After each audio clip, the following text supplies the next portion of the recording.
आज स्टूडेंट्स हम लोग डिस्कस कर रहे थे यूनिट 2 करंट इलेक्ट्रिसिटी।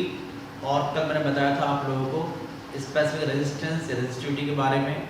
फॉर्मूला आया था rho is equal to E upon J, या उसके बाद जब वैल्यू पुट कर दी थी तो फॉर्मूला आया था rho is equal to R into A upon L. और इस वजह से अगर मैं आपसे कहूँ कि इसका जो यूनिट्स हैं तो ऐसा यूनिट जो इसका होगा वो होगा ओम इंटू मीटर, या इसका एक यूनिट ओम इंटू सेंटीमीटर भी होता है। बताया था कि किसी भी वायर की, सब्सटेंस की या उसके मटेरियल की ये कैरेक्टरिस्टिक प्रॉपर्टी होती है, केवल मटेरियल पर डिपेंड करती है। इसके अलावा टेम्परेचर पर और डिपेंड करती है। अगर टेम्परेचर और मटेरियल चेंज नहीं होते हैं तो फिर आप कोई भी वायर ले लीजिए उस मेटल को उस टेम्परेचर पर, तो सबका जो स्पेसिफिक रेजिस्टेंस होगा या रेजिस्टिविटी होगी वो उतनी रहेगी, उसमें कोई चेंज नहीं होगा। आज हम लोग बात करने वाले हैं उसका नेक्स्ट टॉपिक स्पेसिफिक कंडक्टेंस। देखिए स्पेसिफिक कंडक्टेंस को हम लोग सिग्मा से रिप्रेजेंट करते हैं और ये रेसिप्रोकल होता है रो का। इसका मतलब कि sigma is equal to 1 upon rho. ये होगा इक्वेशन नंबर 1। स्पेसिफिक रेजिस्टेंस का रेसिप्रोकल स्पेसिफिक कंडक्टेंस होगा।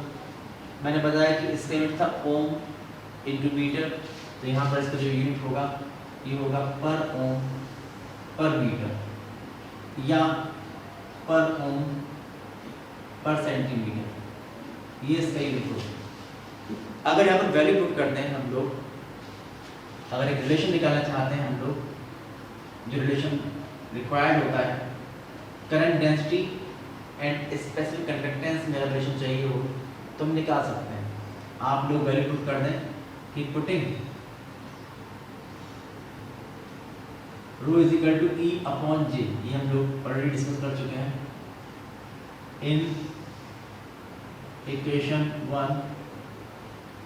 वी गेट तो सिग्मा इज इक्वल टू होगा 1 अपॉन ई बाई जे, या आप कह सकते हैं जे जाएगा ऊपर, जे अपॉन ई, तो यहाँ से रिलेशन निकल के आएगा कि J is equal to sigma multiplied by E, ये रिलेशन निकल के आएगा। अगर हम बात करें वेक्टर फॉर्म में तो आप देखिए ये वेक्टर क्वांटिटी होती है, ये भी क्वांटिटी वेक्टर क्वांटिटी होती है। तो in vector form vector J is equal to sigma into vector E, ये रिलेशन निकल के आता है। आप देखिए अगर ये वायर, इस वायर में अगर ये टर्मिनल पॉजिटिव की नेगेटिव, तो इलेक्ट्रिक फील्ड एस्टैब्लिश होगी इस डायरेक्शन में along the length of the wire। जितने भी इलेक्ट्रॉन हो चलेंगे ऐसे, इसलिए करंट फ्लो होगी ऐसे। तो पॉजिटिव चार्ज की फ्लो की डायरेक्शन में ये डायरेक्शन J की होगी, ये डायरेक्शन E की होगी। और आप देखिए कि सिग्मा स्केलर क्वांटिटी है, इसलिए vector J is equal to sigma into vector E, relationship between current density and specific conductance. इसके बाद जो नेक्स्ट आर्टिकल है ये है ओम्स लॉ। आप देखिए ओम्स लॉ, ओम्स लॉ ये है कि मेरे पास ये एक वायर है, ये एक वायर है, लेंथ है इसकी L, area of cross section है A। अगर मैं इस वायर के अक्रॉस एक V वोल्ट की बैटरी लगा दूं, इस तरह से एक V वोल्ट की बैटरी मैं यहाँ पर कनेक्ट कर दूं और इसके जो पोटेंशियल डिफरेंस है इसको मैं वेरी करूँ, तो आप देखेंगे कि यहाँ पर ये टर्मिनल जो होगा ये पॉजिटिव होगा, ये नेगेटिव होगा। इलेक्ट्रिक फील्ड की जो डायरेक्शन होगी ये होगी, जितने भी नेगेटिव इलेक्ट्रॉन है वो चलेंगे ऐसे, तो करंट फ्लो होगी इस डायरेक्शन में, ये करंट फ्लो होगी, ये करंट फ्लो इस तरीके से। तो आप देखिए कि अगर हम वोल्टेज को वेरी करेंगे तो जो इलेक्ट्रिक फील्ड है वो वेरी होगी, because E is equal to V upon L, ये होता है E इज इक्वल टू होता है V अपॉन L। जब इलेक्ट्रिक फील्ड वेरी होगी तो आप देखिए कि जो फोर्स लग रहा होगा इलेक्ट्रॉन पर वो चेंज होगा। तो ओवरऑल क्या होगा कि यहाँ पर जो करंट फ्लो हो रही है इसमें वो भी चेंज हो जाएगी। अगर हम लोग वोल्टेज जो कि मैंने अप्लाई कर रखा है किसी भी कंडक्टर के अक्रॉस, अगर उस वोल्टेज को मैं चेंज करता हूँ तो जो करंट फ्लो हो रही है इस वायर में उसमें लगातार चेंज होगा। जब V चेंज होगा तो I चेंज होगा। अगर मैं एक ग्राफ प्लॉट करूं बिटवीन वोल्टेज एंड करंट, तो वो ग्राफ ऐसा आएगा। अगर हम बात करें ओम्स लॉ की तरफ, तो कैसा ग्राफ आएगा बताऊँ मैं आप लोगों को। ये है वोल्टेज V और ये है करंट I। तो कहने का मतलब ये है कि जो ओम्स लॉ है उसके अकॉर्डिंग हम ये कह सकते हैं, ये स्टेटमेंट है इसका, कि अगर हम लोग किसी भी वायर की जो फिजिकल कंडीशंस हैं उसमें कोई चेंज ना करें। फिजिकल कंडीशन का मतलब ये हुआ कि इस वक्त जो टेम्परेचर है उसमें कोई चेंज ना करें, जो प्रेशर है उसमें कोई चेंज ना करें, जो शेप और साइज़ है इस वायर का, यानी जो इसकी लेंथ और एरिया ऑफ क्रॉस सेक्शन है, इसको टच ना करें, उसको चेंज ना करें। तो इसका मतलब ये हुआ कि फिजिकल स्टेट्स या फिजिकल कंडीशंस में हमने कोई चेंज नहीं किया है। अगर फिजिकल कंडीशंस में कोई चेंज नहीं करते हैं तो ये कहा जाता है कि जो भी करंट फ्लो होगी वो वेरी करेगी अकॉर्डिंग टू वोल्टेज, यानी कि V is directly proportional to I। जो अप्लाइड पोटेंशियल डिफरेंस होगा किसी भी कंडक्टर के अक्रॉस जो करंट फ्लो हो रही होगी वो उसके डायरेक्टली प्रोपोर्शनल होगी। इसका मतलब कि V is directly proportional to I। आप देखिए या आप कह सकते हैं कि V upon I is equal to a constant which is called R, resistance of the wire. आप लोग कहते हैं कि Ohm's law V equal to IR, ये ओम्स लॉ नहीं है। ओम्स लॉ है कि अगर हम लोग फिजिकल स्टेट्स में कोई चेंज नहीं करते हैं, फिजिकल कंडीशन में कोई चेंज नहीं करते हैं, तो V is directly proportional to I। जिस रेशियो में आप वोल्टेज को बढ़ाओगे या कम करोगे, जिस रेशियो में आप वोल्टेज चेंज करोगे, उसी रेशियो में जो करंट फ्लो हो रही है उसमें उसी के अकॉर्डिंग वो करंट चेंज हो जाएगी। ये है ओम्स लॉ। अगर हमने कोई भी वोल्टेज अप्लाई नहीं किया तो आप देखिए करंट जीरो होगी। अगर आप वोल्टेज को V कर देते हैं करंट बढ़ जाएगी, I हो जाएगी। वोल्टेज को आप 2 भी कर देते हैं करंट 2I हो जाएगी। वोल्टेज 3 भी कर देते हैं करंट 3I हो जाएगी। तो आप देखिए कि इस केस में आप लोगों को एक स्ट्रेट लाइन ग्राफ मिलेगा, स्ट्रेट लाइन मिलेगा graph between V and I passing through origin O। आप देखिए कि अगर वोल्टेज V है तो करंट I है। अगर वोल्टेज आपने 2 भी कर दिया तो जो करंट है वो 2I हो जाएगी। अगर आपने वोल्टेज को 3 भी कर दिया, ये 3 भी कर दिया, जो करंट है ये 3I हो जाएगी एंड सो ऑन। तो आप देखिए कि जो V और I का रेशियो है वो कांस्टेंट रहता है। देखिए V अपॉन I भी वही है, 2V अपॉन 2I भी V अपॉन I हुआ, 3V अपॉन 3I ये भी V अपॉन I हुआ। तो ये ओम्स लॉ है। आप देखिए हम लोग ओम्स लॉ को प्रूव भी कर सकते हैं। किसी भी जो फ्री इलेक्ट्रॉन मॉडल है या जो ड्रिफ्ट स्पीड का जो कॉन्सेप्ट है उस कॉन्सेप्ट पर हम उसको एक्सप्लेन कर सकते हैं, प्रूव कर सकते हैं ओम्स लॉ को। तो हमारा जो नेक्स्ट आर्टिकल है ये है proof of Ohm's law on the basis of free electron model और ड्रिफ्ट स्पीड। देखिए proof of Ohm's law on the basis of free electron model और ड्रिफ्ट स्पीड। कोई भी क्वेश्चन आए या तो फ्री इलेक्ट्रॉन मॉडल कहें या ड्रिफ्ट स्पीड कहें तो आपको यही प्रूफ करना है। आप देखिए कि आपके पास ये एक वायर है, समझिए ये एक वायर है। इस वायर का एरिया ऑफ क्रॉस सेक्शन है A और लेंथ है L। इसमें फिक्स्ड पॉजिटिव आयंस हैं और जितने फिक्स्ड पॉजिटिव आयंस हैं उतने ही फ्री इलेक्ट्रॉन्स भी हैं। ये फ्री इलेक्ट्रॉन्स भी हैं और ये सारे फ्री इलेक्ट्रॉन्स जो हैं ये डिफरेंट डायरेक्शन में डिफरेंट स्पीड से चल रहे हैं, जिसको इसकी थर्मल स्पीड कहते हैं। तो आप देखेंगे कि अगर ये इलेक्ट्रॉन है हो सकता है ये चल रहा होगा इस तरह से, इसकी स्पीड कितनी होगी u1, ये चल रहा होगा इस तरह से, इसकी स्पीड कितनी होगी ये होगी u2, ये चल रहा होगा इस तरह से, ये होगी u3, ये चल रहा होगा ऐसे, ये होगी u4, ये चल रहा होगा ऐसे, ये होगी u5, ऐसे सब डिफरेंट डायरेक्शन में चल रहे होंगे क्योंकि इस डायरेक्शन में नहीं है और इनकी स्पीड बहुत ज़्यादा होगी, 10⁵ मीटर पर सेकंड के ऑर्डर की होगी। ये बात मैंने आपको कल बताई थी। उसके बाद जब आप लोग इस वायर के अक्रॉस एक बैटरी लगा देते हैं जिसका पोटेंशियल डिफरेंस है V, पोटेंशियल डिफरेंस V की एक बैटरी जब लगाते हैं तो आप देखिए कि ये टर्मिनल पॉजिटिव है, ये टर्मिनल नेगेटिव है, तो ये टर्मिनल पॉजिटिव होगा, ये टर्मिनल नेगेटिव होगा। एक electric field along the length of the wire establish हो जाएगा। ये होगी इलेक्ट्रिक फील्ड ई इस डायरेक्शन।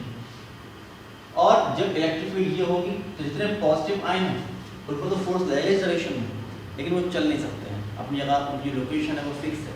लेकिन जितने भी ये नेगेटिव फील्ड इलेक्ट्रॉन्स हैं ये सब के सब एक फोर्स एक्सपीरियंस करेंगे in the opposite direction of electric field, और वो होगा F=QE। तो जितने भी इलेक्ट्रॉन हैं ये फोर्स एक्सपीरियंस करेंगे इस डायरेक्शन में, ये सब फोर्स एक्सपीरियंस करना शुरू करेंगे।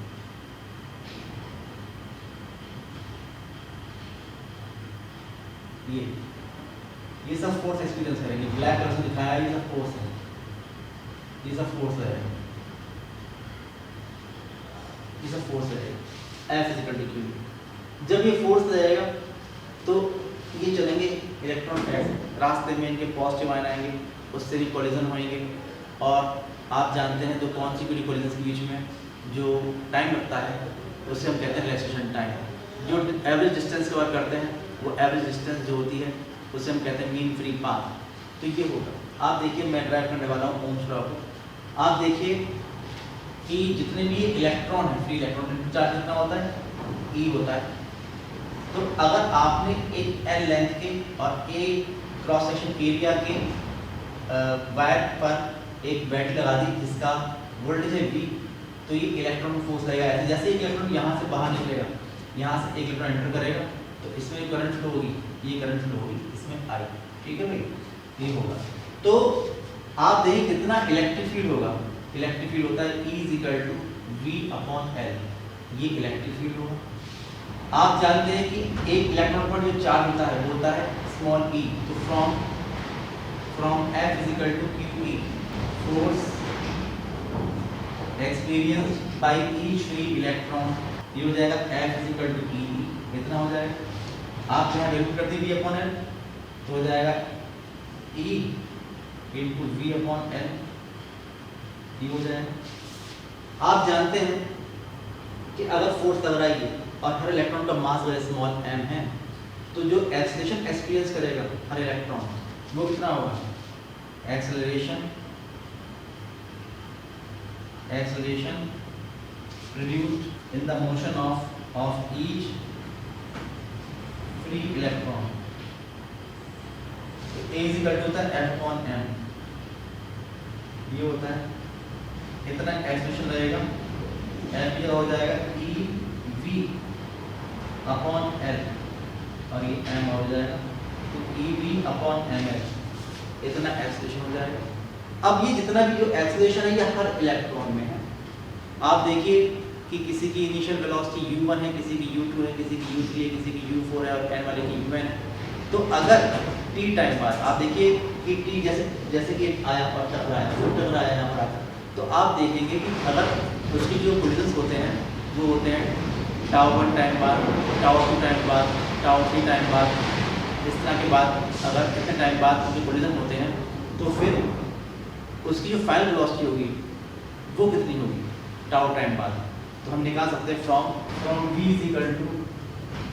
V=U+AT final velocities of free electrons.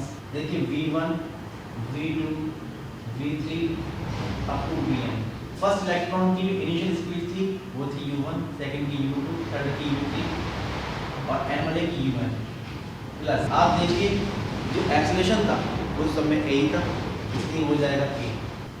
इसका मानी टाइम लगा τ1, इसमें लगा τ2, इसमें लगा τ3, इसमें लगा τ1। और आप जानते हैं कि जो ये इनकी स्पीड आ रही है, जो ये सारे इलेक्ट्रॉन्स की स्पीड आ रही है, अगर हम इसका एवरेज निकालें तो वही ड्रिफ्ट स्पीड हुआ करती है। आप जानते हैं कि बैटरी लगाने के बाद जिस एवरेज स्पीड से इलेक्ट्रॉन चलते हैं उसको इसकी ड्रिफ्ट स्पीड कहते हैं। तो आप देखिए कि ड्रिफ्ट स्पीड Vd होगी जो कि V1 + V2 + V3 up to Vn divided by n।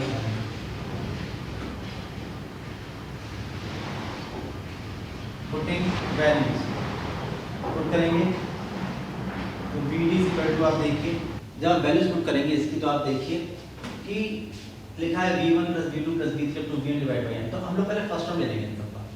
तो फर्स्ट टर्म क्या है देखिए इनके ये है u1 plus u2 plus u3 up to un और डिवाइड बाई n, ये हो जाएगा।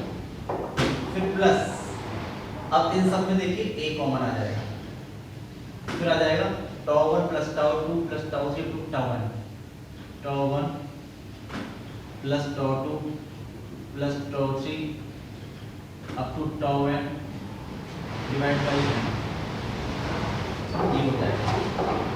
आप देखिए कि यहाँ पर जो थर्मल वेलोसिटी से एवरेज होता है वो जीरो होता है, तो जीरो हो जाएगा। तो आप लिखेंगे कि वी डी जीरो प्लस ए, जितने भी रिलैक्सेशन टाइम है इनका एवरेज जो होगा वो एवरेज रिलैक्सेशन टाइम होगा, इसका मतलब टो होगा। तो V D is equal to आएगा ए इंटू टो। आप ए की वैल्यू पुट कर दीजिए from 3, putting value of A from 3, putting value of A from 3, we get, तो मिलेगा हम लोगों को कि V D is equal to E V upon M L into tau. और आप जानते हैं वी अपॉन एल जो होता है इलेक्ट्रिक फील्ड, या आप कह सकते हो कि E upon M into E into tau. तो ये बहुत ही इंपॉर्टेंट फॉर्मूला है, अगर तक काम में आएगा। कभी कभी इतना ही ड्राइव करने के लिए आता है कि आपको ड्रिफ्ट स्पीड का फॉर्मूला ड्राइव करना होता है, तो आप यहाँ तक ड्राइव करेंगे। इस पर भी बहुत सारे क्वेश्चंस आते हैं, ये एक बहुत ही इंपॉर्टेंट फॉर्मूला है, ध्यान रखिएगा। अब आप लोगों को ड्राइव करना है ओम्स लॉ, अब ड्राइव कर सकते हैं। आप देखिए आप एक फॉर्मूला ड्राइव कर चुके हैं I = NEVD, अगर उसमें वैल्यू पुट कर देंगे तो आप ओम्स लॉ प्रूव कर सकते हैं। अगर ओम्स लॉ प्रूव करने को आता है तो यहीं से स्टार्ट करेंगे, यहाँ से स्टार्ट मत करिएगा, ध्यान रखिएगा। आप लिखेंगे putting this value of VD, ये रिलेशन हम ड्राइव कर चुके हैं ऑलरेडी। अगर हम इसे पुट कर दें वी गेट, तो I = NEA और जहाँ लिखा है VD वो लिखेंगे EV upon ML into tau, तो EV upon ML into tau ये लिखेंगे। तो आप देखेंगे यहां से आएगा I = NE² upon M into A upon L into tau और इंटू V, ये आएगा। आप देखिए ओम्स लॉ क्या बताता है कि V upon I is constant, तो आप देखिए यहाँ से V अपॉन I, आप ये इट इम्प्लाइज दैट कि V upon I is equal to M upon NE² into L upon A into 1 upon to,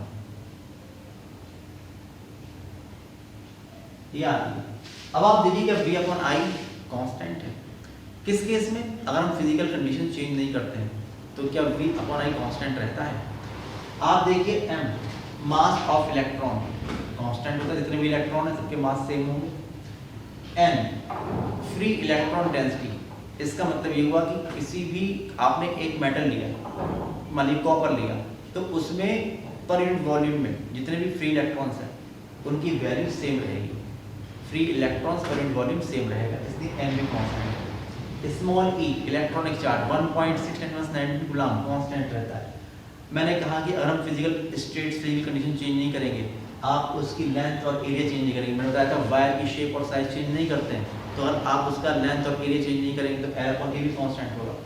और आपको ध्यान रखना कि टेम्परेचर अगर चेंज करते हैं तो टॉ चेंज होता है, लेकिन अगर टेम्परेचर कांस्टेंट रहता है तो टॉ भी कांस्टेंट रहेगा। इसलिए अगर फिजिकल स्टेट्स सेम रहती हैं, अगर फिजिकल कंडीशन को चेंज नहीं करते हैं, तो आप देखेंगे कि V अपॉन I एक कांस्टेंट रहता है। आप देखेंगे कि if physical conditions remain same then M N E L A and tau remain same. Hence in this case कि V अपॉन I ये कांस्टेंट रहता है। This is Ohm's law. अगर हम फिजिकल स्टेट चेंज नहीं करते हैं तो V अपॉन I कांस्टेंट रहता है। अगर आप एक ग्राफ प्लॉट करते हैं V और I के बीच में तो स्ट्रेट लाइन रहती है पासिंग थ्रू द ओरिजिन, ये ओम्स लॉ है। अब देखिए कुछ इंपॉर्टेंट बातें हैं। हमारे पास एक फॉर्मूला है VD is equal to EV upon ml into tau या E upon m capital E into tau, ये है VD। आप देखिए इस पर बेसिक बहुत सारे इंपॉर्टेंट बातें होती हैं, मैं आपको बताऊं, जैसे आप समझिए, ध्यान समझिएगा। आप देखिए कि जो ड्रिफ्ट स्पीड हमारे पास आई है, ड्रिफ्ट स्पीड फॉर्मूला हमारे पास आया है कि VD is equal to EV upon ml into tau या E अपॉन m और अगर V अपॉन L होती electric field intensity into tau. ये एक फॉर्मूला आपके पास आया है, ये काफी इंपॉर्टेंट फॉर्मूला है, ये लिखा है। और एक यहां से आप लगा सकते हो B से अगर आप चाहें, and from I is equal to NEA VD, यहां से अगर आप निकालोगे तो ड्रिफ्ट स्पीड आएगी, drift speed VD is equal to I upon NEA। तो ये दो फॉर्मूले हैं जिसके बेस पर हम बहुत सारे क्वेश्चंस के आंसर देते हैं। अब आप देखिए बहुत सारे क्वेश्चन से डिस्कस कर रहा हूँ आप लोगों से। जैसे मान लीजिए मैं आपसे ये कहूँ कि मेरे पास ये एक वायर है और इस वायर का मैं लेंथ काट के आधी कर देता हूँ और फ्री बैटरी लगाई हूँ इसके अक्रॉस। अगर मैं किसी वायर की लेंथ को हाफ कर दूंगा तो उसकी ड्रिफ्ट स्पीड यानी कि इलेक्ट्रिकल ड्रिफ्ट स्पीड है उस पर क्या असर पड़ेगा? तो आप बताइए इसका आंसर क्या होगा। तो आप देखेंगे कि फॉर्मूला है VD is equal to EV upon ml into tau. तो आप देखेंगे कि ना तो E चेंज हुआ, ना V चेंज हुआ, ना M चेंज हुआ, ना टॉ चेंज हुआ, टेम्परेचर चेंज नहीं हुआ, तो जो टॉ है वो कांस्टेंट रहेगा। तो आप देख रहे हैं कि VD is inversely proportional to L। अगर मैंने लेंथ को हाफ कर दिया है तो जो ड्रिफ्ट स्पीड वो डबल हो जाएगी। ये आपका आंसर हुआ, ठीक है। लेकिन आप देखिए यहाँ से तो नहीं लग रहा है ऐसा। यहाँ से बताइए कि VD is equal to I upon NEA, यहाँ पर तो L आ ही नहीं रहा है। अगर लेंथ नहीं आएगी इस वाले फॉर्मूले में तो ऐसा लग रहा है कि VD में कोई चेंज नहीं होगा, लेकिन ऐसा होगा नहीं। आप देखिए कि N चेंज नहीं हुआ, यूनिट वॉल्यूम में जो फ्री इलेक्ट्रॉन्स हैं वो चेंज नहीं हुए, E भी चेंज नहीं हुआ, इलेक्ट्रॉनिक चार्ज कांस्टेंट रहता है, एरिया ऑफ क्रॉस सेक्शन भी चेंज नहीं हुआ, और I क्या करंट चेंज होगी? तो आपका आंसर है यस, करंट चेंज होगी। जब आप लोग इसको काट के हाफ कर देंगे तो आप जानते हैं कि जो रेजिस्टेंस ऑफ द वायर होता है वो होता है R is equal to rho into L upon A। ये फॉर्मूला होता है आपके पास रेजिस्टेंस का। तो जब आप लोग इसकी लेंथ को हाफ कर देंगे काट कर तो जो रेजिस्टेंस बचेगा इस पीस का वो कैसा होगा? वो होगा हाफ, रेजिस्टेंस हाफ हो जाएगा। और फॉर्मूला जो आप जानते हो कि V is equal to I into R, यहाँ से अगर आप निकालोगे कि from V is equal to I R तो I इज इक्वल टू होगा V अपॉन R। तो आप देखेंगे कि जब रेजिस्टेंस हाफ रह जाएगा तो करंट डबल हो जाएगी। तो आप देखिए कि VD जो होगा वो I पे डिपेंड कर रहा है, करंट डबल होगी तो VD डबल हो जाएगा। चाहे आप इससे करें चाहे इससे करें, इससे आंसर सेम आना चाहिए। अगर मैं आपसे कहूँ कि भाई मेरे पास जो ये वायर था मैंने इसका एरिया ऑफ क्रॉस सेक्शन काट के हाफ कर दिया, इस वायर को काटा बीच में से और हाफ कर दिया और इसका एक पीस मैंने यहाँ पर लगा दिया इसी बैटरी के बीच में। अब आप बताइए कि ड्रिफ्ट स्पीड पर क्या फर्क पड़ेगा? तो आप सोचेंगे कि यहाँ पर ये फॉर्मूला को देखो कि VD is equal to EV upon ml into tau. यहाँ से मैं देखूँ तो आपको लग रहा है कि भाई E भी कांस्टेंट है, V भी कांस्टेंट है, M भी कांस्टेंट है, L भी कांस्टेंट, टेम्परेचर चेंज नहीं हुआ तो फिर टॉ भी कांस्टेंट है। तो ऐसा लग रहा है कि VD में कोई चेंज नहीं हुआ। आपका आंसर ये होगा VD में कोई चेंज नहीं हुआ। लेकिन यहाँ से अगर आप देखेंगे कि VD is equal to I upon NEA, आप देखेंगे N सेम रहेगा, E सेम रहेगा, area of cross section half हो गया तो यहाँ पर लिखा है A वो A अपॉन 2 हो जाएगा और I। तो आप देखिए कि जब फॉर्मूला है R rho into L upon A, जब area of cross section half हो गया तो रेजिस्टेंस डबल हो जाएगा। जब रेजिस्टेंस डबल हो जाएगा तो उसी वोल्टेज में जो करंट है वो हाफ हो जाएगी। तो करंट भी हाफ हो गई, I/2 और एरिया भी हाफ, टू से टू कैंसिल, उड़ तो नहीं रहा। तो इसका मतलब ये हुआ कि तब जो ड्रिफ्ट स्पीड है उसमें कोई चेंज नहीं होगा। उसके बाद देखिए अगली बात याद है कि अगर मैं ऐसा करूं कि इसी वायर को स्ट्रेच करके इसकी लेंथ डबल कर दूं, अगर वायर को स्ट्रेच करके इसकी लेंथ डबल कर दिया जाए तो ड्रिफ्ट स्पीड पर क्या असर पड़ेगा बताइए। देखिए अगर वायर को स्ट्रेच करके इसकी लेंथ डबल कर दिया तो आप देखिए यहाँ से कि E कांस्टेंट रहा, V भी कांस्टेंट रहा, M भी कांस्टेंट रहा, लेंथ डबल हो गई, ठीक है। तो जब लेंथ डबल हो गई तो ड्रिफ्ट स्पीड हाफ हो गई, ऐसा लग रहा है। लेकिन ये बात यहाँ से भी आनी चाहिए। तो आप देखें यहाँ से कैसे आएगी कि इस केस में जब आपने इसको खींच के डबल किया है तो वॉल्यूम कांस्टेंट रहेगा, जब लेंथ डबल होगी तो एरिया क्रॉस सेक्शन हाफ रह जाएगा, तो एरिया क्रॉस सेक्शन हाफ यानी एक जगह A/2 हो जाएगा। और करंट कितनी हो जाएगी, तो ये बात आपको शायद ध्यान हो, मैंने एक आर्टिकल ड्राइव कराया था प्रीवियस वीडियो में कि जो रेजिस्टेंस होता है R' होता है n² × R। अगर हम लोग n टाइम्स उसकी लेंथ खींच देते हैं तो उसका रेजिस्टेंस जो होता है वो n² × R हो जाता है। अगर आपने लेंथ की डबल कर दिया है तो 2 का स्क्वायर 4 टाइम्स रेजिस्टेंस 4 टाइम्स हो जाएगा। जब रेजिस्टेंस 4 टाइम हो तो उसी वोल्टेज पर जो करंट है वो 1/4 टाइम हो जाएगी, ठीक है।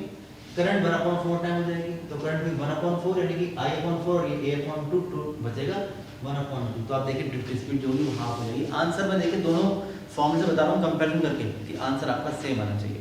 अगर मैं आपसे कहूँ कि भाई आपने यहाँ पर वोल्टेज हाफ कर दिया तो क्या फर्क पड़ेगा, तो आप देखिए कि यहाँ पर से निकल के आ रहा है कि अगर वोल्टेज हाफ कर दिया तो ड्रिफ्ट स्पीड हाफ रह जाएगी। यहाँ से कैसे आएगा, अगर वोल्टेज हाफ करेंगे तो देखिए n constant, E constant, A constant, लेकिन जो I होगा जब हम लोग वोल्टेज हाफ करेंगे करंट भी हाफ हो जाएगी। तो यहाँ पर I/2 तो आप देखिए कि जो ड्रिफ्ट स्पीड है वो हाफ हो जाएगी। अगर मान लीजिए मैं आपसे कहूँ कि मैंने टेम्परेचर बढ़ा दिया, मैंने इस वायर का टेम्परेचर बढ़ा दिया, तो टेम्परेचर बढ़ाने पर ड्रिफ्ट स्पीड पर क्या असर पड़ेगा। दिमाग में लोग सोचते हैं कि जब टेम्परेचर बढ़ता है तो जैसे गैस मॉलिक्यूल्स होते हैं उनकी वेलोसिटी बढ़ जाती है, वैसे यहाँ पर भी ऐसे होना चाहिए कि ड्रिफ्ट स्पीड बढ़ जानी चाहिए। ये सोचिए, ये सोचने की बात है कि अगर हम टेम्परेचर बढ़ाएंगे तो क्या होगा। मैंने एक आर्टिकल कराया था प्रीवियस वीडियो में, आपको ध्यान होगा कि क्या फ़र्क पड़ता है इसके रिलैक्सेशन टाइम पर। तो वो आया था τ = λ/Vrms। Lambda effective distance between two positive ions, amplitude बढ़ जाता है तो इफेक्टिव डिस्टेंस लैम्डा कम हो जाया करती है, and Vrms directly proportional to √T। तो जो Vrms है वो बढ़ जाता है, तो लैम्डा कम हुआ, Vrms बढ़ गया, तो जो τ हो गया वो कम हो गया। जब τ कम हो गया तो आप देखिए टेम्परेचर बढ़ाया, जब τ कम हुआ तो Vd कम हो गया Vd कम। अब आप सोचेंगे यहाँ पर क्या फर्क पड़ेगा, यहाँ से क्या फर्क पड़ेगा। तो देखिए मैं आपको पढ़ाऊँगा, ये बात मेरे पढ़ाने की भी काफ़ी है कि अगर हम लोग किसी भी मेटल को गर्म करते हैं तो फिर उसका जो रेजिस्टेंस है वो बढ़ जाता है। मेटल्स के लिए फॉर्मूला होता है R = R0 या RT = R0 1 + α × T। Alpha is called temperature coefficient of resistance, और जब ये पॉजिटिव होता है तो जब आप टेम्परेचर बढ़ाते हैं तो जो रेजिस्टेंस है वो बढ़ जाता है, जब रेजिस्टेंस बढ़ता है तो करंट कम हो जाएगा, इसलिए Vd कम हो जाता है। तो चाहे कोई भी फार्मूला आप यूज़ करें आपका आंसर सेम आना चाहिए। इस तरह के क्वेश्चन बहुत सारे आते हैं, तो इस तरह के क्वेश्चन को करने के लिए आप लोग बहुत ध्यान से इनको सॉल्व करिएगा, दोनों फॉर्मेट्स में लगाइएगा, यहाँ से नाम ऑर्डर हो जाएगा। आज की वीडियो में इतने रखते हैं, नेक्स्ट वीडियो में बचे हुए टॉपिक्स हैं उनको हम डिस्कस करेंगे, और तब तक के लिए बहुत धन्यवाद आपका, थैंक्स अ लॉट।